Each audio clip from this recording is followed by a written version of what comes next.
साथियों, आज 19 नवंबर 2024 है। हम लोग यहाँ पे कलेक्ट्रेट परिसर जशपुर में ज्ञापन सौंपने आए हुए हैं और ये जो ज्ञापन है कई मायनों में बहुत ही महत्वपूर्ण है। आपका क्या नाम हुआ सर? रूपनारायण एक्का मेरा नाम है। तो आपके कौन कौन से मुद्दे हैं? 6 मुद्दों के ऊपर में हम लोग ज्ञापन सौंपने के लिए आए हुए हैं। तो उसमें से जो 6 मुद्दे दिए हुए हैं, सभी मुद्दे हमारे इस वर्तमान भारत में सभी नागरिकों के लिए बेहद ज़रूरी है।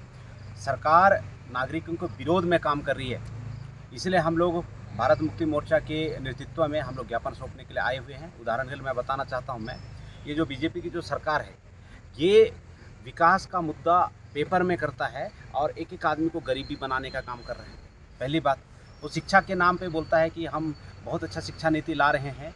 वे अपने बच्चे लोगों के लिए, खासकर जो ये ब्राह्मण के बच्चे हैं और जो जनरल श्रवण वर्ग के जो बच्चे हैं, उनके लिए इंटरनेशनल सिलेबस है। और हमारे छत्तीसगढ़ के बच्चों के लिए सर्व शिक्षा अभियान की बेहद घटिया नीति है और 8वीं तक फ्री में पास करना है, 10वीं तक फ्री में पास करना है। ये पूरे मूल निवासी समाज के बच्चों को गुलाम बनाने का भयंकर षड्यंत्र है ना।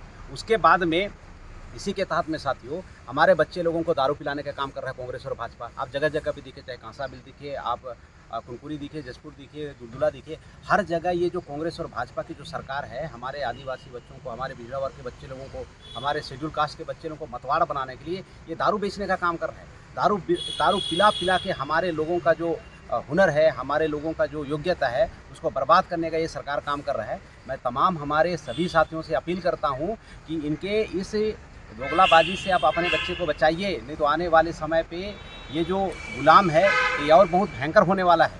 तो आप लोगों को हम लोग सतर्क करना चाहते हैं। सतर्कता के दृष्टिकोण से हम लोग ज्ञापन सौंप रहे हैं और हम लोग भारतीय जनता पार्टी को और कांग्रेस को चेतावनी देना चाहते हैं कि इस तरह से जो मानव की दमन नीति है उसको ब्रेक कीजिए, क्योंकि भारत में कभी भी जन आंदोलन हो सकता है।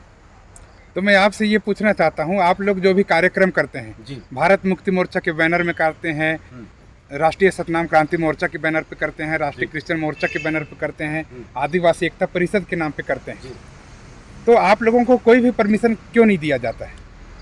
इन्होंने देखिए, ये जो संवैधानिक अधिकार हम लोगों को मिला है अनुच्छेद 19 में कि हम शांतिपूर्ण तरीके से कहीं पे भी सभा कर सकते हैं, ये हमारा फंडामेंटल राइट्स है।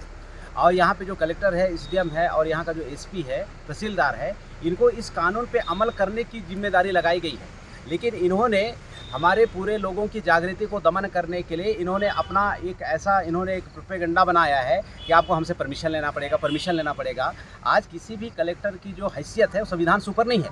मैं खुल्ला सोशल मीडिया के माध्यम से इस बात को मैं बताना चाहता हूँ, किसी भी एसडीएम की, किसी भी एसपी की इतनी हैसियत नहीं है कि वो फंडामेंटल राइट्स से ऊपर हो। यहाँ तक कि सुप्रीम कोर्ट हमारे फंडामेंटल राइट्स को हनन नहीं कर सकती है। तो ये ज़बरदस्ती बीजेपी के राज में, आरएसएस के राज में, कांग्रेस के राज में, विदेशी ब्राह्मणों के राज में हमारे मूल निवासियों की जागृति को रोकने का ये असफल प्रयास है और हम लोग कभी ऐसा होने नहीं देंगे। उनकी प्रयास होती है कि सभा ना हो और हम लोग उनके सामने संविधान के आर्टिकल 19 को बता के और हमारे फंडामेंटल राइट्स ऐसा बता के हम लोग शांतिपूर्ण तरीके से कार्यक्रम कर ही लेते हैं। लेकिन ये बड़ी विडंबना है कि मोहन भागवत के लिए यहाँ पे पंडाल प्रशासन के द्वारा सजाया जाता है। उनका सड़क के बीचों बीच में, शहर के बीच में उनके लिए पंडाल सस्ती है, उनके लिए कार्यक्रम किया जाता है और हमारी जागृति को रोका जाता है। ये सरासर अन्याय है। मैं समस्त मूल निवासी समाज के 120 करोड़ जनता से मैं ये अपील करना चाहता हूँ कि इन घटनाक्रम को आप नोटिस करो और आपको मूल निवासियों का जो संगठन है, मूल निवासियों का आंदोलन को मदद करने की ज़रूरत है। नहीं तो इनके चक्कर में आपके बच्चे 100% गुलाम हो जाएंगे। मैं आपको एक बात बताना चाहूँगा कि हमें एक समय का बोलने के लिए इन्होंने पाबंदी लगा के रखा है, बोलने नहीं दे रहा है। आप इनके व्यवस्था में अपने बच्चे को कलेक्टर, एसडीएम, तहसीलदार और अन्य अच्छे पदों में देखना चाह रहे हैं, कहाँ से संभव होगा? एक समय बोलने के लिए नहीं दिया जा रहा है और आप इनके व्यवस्था में, आप इनकी सरकार में ऐसा सोच रहे हैं कि हमारा बच्चा कलेक्टर बनेगा, हमारा बच्चा एसडीएम बनेगा, तहसीलदार बनेगा। कहाँ से बनेगा? आप लोगों के कार्यक्रम के बाद आप लोगों के ऊपर में एफआईआर किया जाता है, इसके संबंध में आप क्या कहना चाहेंगे? ये प्रशासन की दमन नीति है।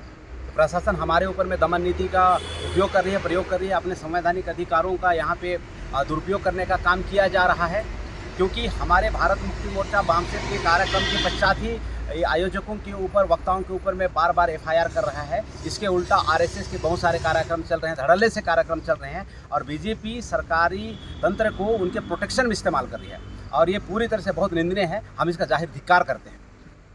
मैं ये जानना चाहूँगा कि आप लोगों का जो कार्यक्रम होता है वो संवैधानिक नहीं होता है, ऐसा कहा जा रहा है, तो हमारा आप क्या पूरा कार्यक्रम संवैधानिक तरीके से होता है और हमारा जो जितने भी जो वीडियो रहते हैं वो सोशल मीडिया में रिकॉर्डेड रहते हैं।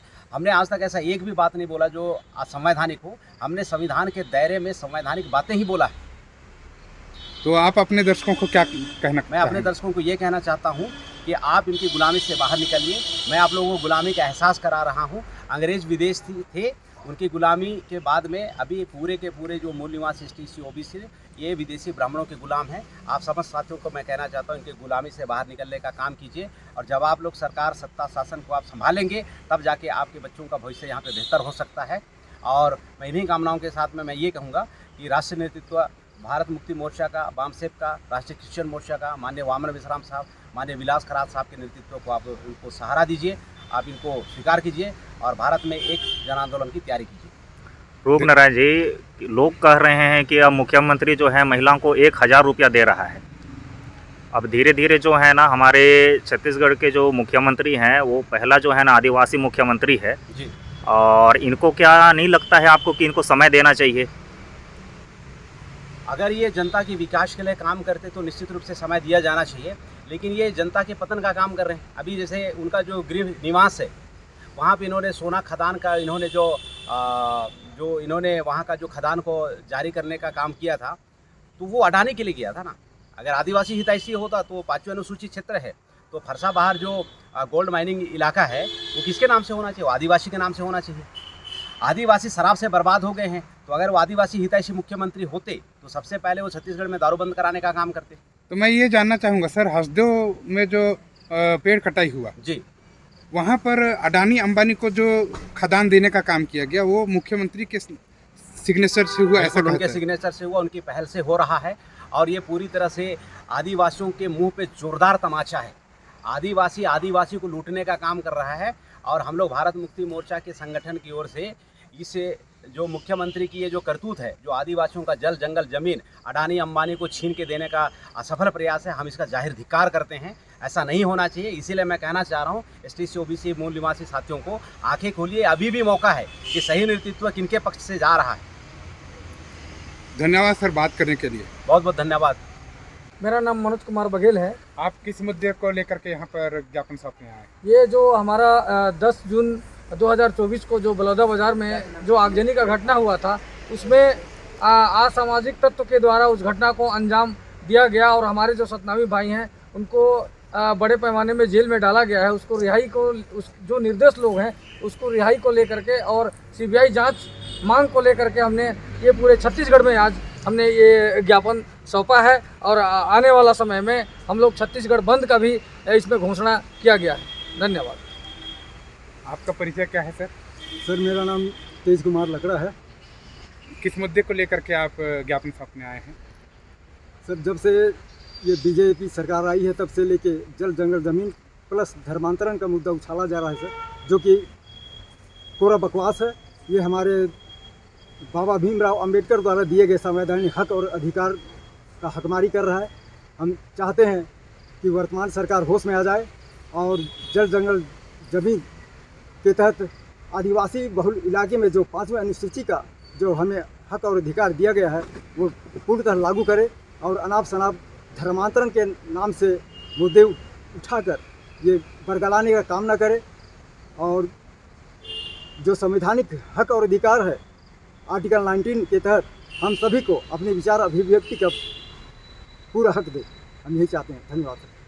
बलौदा बाजार की जो घटना है उसमें असामाजिक तत्वों के द्वारा घुसपैठ करके अगजनी किया गया और हमारे सतनामी भाइयों को जेल में ठूसा गया है। उसके विरोध में हम लोग चरणबद्ध आंदोलन कर रहे हैं। आज ये दूसरा चरण है ज्ञापन देने का, और तीसरे चरण में हम 28 नवंबर को छत्तीसगढ़ बंद करेंगे। मुक्ति मोर्चा के जितने भी अपशुट संगठन हैं,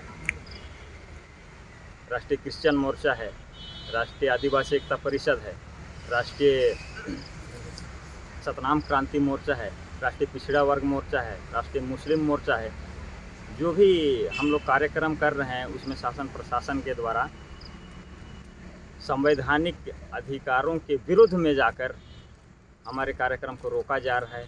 जो संविधान ने हमें आर्टिकल 19 के तहत बोलने का आज़ादी दिया है, और अनुच्छेद 25 के तहत हमें किसी भी धर्म को मानने का अधिकार दिया है, इन सभी पर ये गैर संवैधानिक तरीके से रोक लगाया जा रहा है। इन सभी विषयों के संबंध में हम ज्ञापन देने आए हैं, और ईवीएम के ईवीएम से चुनाव इस हमारे भारत देश में नहीं होना चाहिए।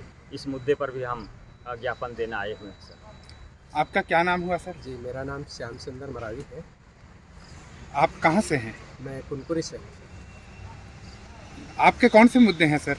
हमारे मुद्दे हैं जो अभी नई शिक्षा नीति जो है वो मनुवादियों पर आधारित है। वो नीति हमारे वर्तमान पढ़ रहे हैं या आने वाली पीढ़ियों पर ना ला दी जाए, बस मेरी यही मुद्दा है। जैसे आप शिक्षा नीति पर बात कर रहे हैं, बहुत सारे लोग शिक्षित हो रहे हैं जी। तो शिक्षा ग्रहण करके वे लोग यानी डीएड बीएड एमए सारे लोग पढ़ के ख़त्म कर रहे हैं, उनको 10 साल से नौकरी नहीं दे रहा है, तो इस विषय पर क्या कहना चाहेंगे? जी, इनकी शिक्षा नीति ही वैसे ही है और इनका विचार भी यही है कि यहाँ के लोग न पढ़ सकें और न ही वो शासकीय पदों में जा सकें। जैसे मैं अभी बताना चाहूँगा आपको, ये जो नीट की परीक्षा लाए हैं, नीट की परीक्षा आने से हमारे गांव के बच्चे जो हैं डॉक्टर बिल्कुल भी नहीं बन सकेंगे। अर्थात ये कह सकते हैं कि नीट की परीक्षा लेने से ये कहा जा सकता है कि हमारे गांव के बच्चे डॉक्टर बिल्कुल भी नहीं बन सकते। उन पर प्रतिबंध लगा दिया गया है। इसलिए लगा दिया गया है क्योंकि गांव में पढ़ने वाले बच्चे वर्तमान शिक्षा नीति को देखते हुए वो नीट की परीक्षा जैसे कठिन परीक्षाओं को फाइट नहीं कर सकते, और शहरी बच्चे जो विभिन्न बड़े बड़े संस्थानों में अपने बच्चों को ये दिला रहे हैं कि आपका कोचिंग दिला रहे हैं, और वहाँ से वो सिर्फ और सिर्फ वही बच्चे फाइट कर सकेंगे और नीट की परीक्षा में वो पास होकर के डॉक्टर बन सकेंगे। लेकिन ये देखा जा रहा है कि बहुत सारे कोचिंग संस्थान अपने पूरे भारत में चल रहे हैं, लेकिन फिर भी कोचिंग को तो छोड़िए, शासन प्रशासन ही खुद पेपर लीक कराने में व्यस्त है। आप क्या कहना चाहेंगे? ये सोची समझी साजिश है। धनाढ़ लोगों के लिए ये एक खुला रास्ता छोड़ा है, बाकी गरीब बच्चे ना बन सके, शासकीय नौकरी में ना आ सके, ये ऐसे इनकी नीति है। धन्यवाद सर बात करने के लिए। धन्यवाद। मेरा देवराज राम मांझी है। कहाँ से हैं आप? मैं दुलदुला से। क्या मुद्दे को लेकर के आप यहाँ पर आए हैं? सर हम लोग 6 सूत्रीय मांग को लेकर ज्ञापन सौंपने आए थे, जिसमें ईवीएम के बारे में मैं चाहता हूं कि ईवीएम से बिल्कुल चुनाव नहीं होना चाहिए, बैलेट पेपर से होना चाहिए, क्योंकि वो पारदर्शी नहीं हो पाता है। तो अभी जो चुनाव है जी वो चुनाव तो बीत चुका है, जी। फिर भी आप ईवीएम का विरोध कर रहे हैं, ऐसा क्यों? सर ईवीएम से पारदर्शी नहीं हो पाता है, क्योंकि जो बीता हुआ चुनाव भी उसी टाइप से हुआ है, क्योंकि इसमें लोगों को भ्रमित है, इसमें पारदर्शी नहीं है।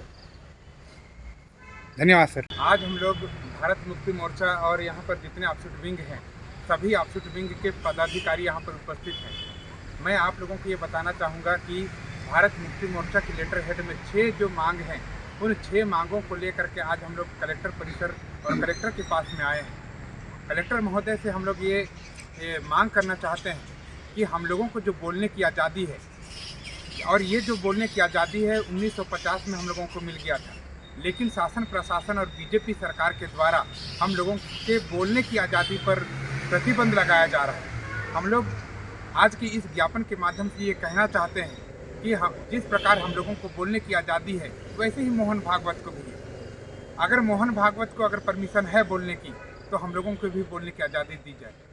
यहाँ पर आप लोग अगर देखेंगे, बलौदा बाजार हिंसा में भोले भाले निर्दोष सतनामी युवाओं को जेल के अंदर में ठूंसा गया है, तो हम लोग उनके जो निर्दोष सतनामी भाई लोग हैं उनको बाहर किया जाए। उनको अगर अंदर ही रखती है तो दोषीदार लोगों को अंदर रखे। हम लोग दोषीदार लोगों के अंदर रखने के विरोध में नहीं हैं, दोषीदार को अंदर रखा जाए, लेकिन अगर वे लोग निर्दोष हैं तो निर्दोषों को बाहर किया जाए। दूसरी मांगे हैं कि आदिवासियों के जल जंगल ज़मीन को सरकार और प्रशासन के द्वारा उजाड़ा जा रहा है। हमारे जो आदिवासी लोग हैं जल जंगल ज़मीन को बचाने के लिए आंदोलन कर रहे हैं, लेकिन जो लोग आंदोलन कर रहे हैं उन्हीं को जेल में डाला जा रहा है। यहाँ पर जो क्रिश्चियन मोर्चा के हमारे जो साथी हैं, यानी भारत मुक्ति मोर्चा का जो ऑफसेट विंग है, वे लोग कहीं पर भी कोई भी कार्यक्रम करते हैं, उस कार्यक्रम को अनुमति नहीं दी जाती है, उनके बोलने पर पाबंदी की जाती है। ऐसे 6 मुद्दे हैं, 6 मुद्दों को लेकर के हम लोग आज ज्ञापन दे रहे हैं। अगर सरकार हमारी बातें नहीं सुनती है तो आने वाले दिनों में हम लोग पूरे 36गढ़ को हम लोग बंद करने का काम करेंगे। जैसा कि विलास खराज साहब के द्वारा ये घोषणा किया गया है कि आने वाले 28 तारीख को हम लोग छत्तीसगढ़ बंद करने वाले हैं। तो आप सभी लोग अगर ये जो वीडियो को देख रहे हैं तो मैं आप सभी से अपील करना चाहता हूँ कि मान्यवर विलास खराज साहब ने जो घोषणा की है उस पर हम लोग अमल करेंगे और छत्तीसगढ़ बंद करने का काम करेंगे। हमारे भारत मुक्ति मोर्चा के जितने भी ऑफिसर विंग, जैसे कि राष्ट्रीय पिछड़ा वर्ग मोर्चा, राष्ट्रीय आदिवासी एकता परिषद, राष्ट्रीय क्रिश्चियन मोर्चा, ऐसे तमाम हमारे जो 90 संगठन है, राष्ट्रीय किसान मोर्चा संगठन है, इस तरह से सारे संगठन के लोग मिल करके 28 तारीख को भारत बंद का कार्यक्रम को हम लोग समर्थन दे रहे हैं और समर्थन करने के लिए पुरजोर अपने लोगों को तैयार कर रहे हैं कि हम 28 तारीख को पूरा छत्तीसगढ़ को बंद करें। और जितने भी मांगे हैं, जो 6 मांगे हमारे साथियों के द्वारा जो बताया गया है, इन 6 मांगों के ऊपर में हम अमल कराने के लिए शासन प्रशासन के ऊपर में अपनी बातों को रखने के लिए छत्तीसगढ़ को 28 तारीख को पूरा बंद करने का कार्यक्रम रखें। जय मूल्यवासी साथियों, जन आंदोलन को बढ़ाने के लिए फ़ोनपे के माध्यम से मदद कीजिए और QR कोड के माध्यम से मदद कीजिए। बहुत बहुत धन्यवाद।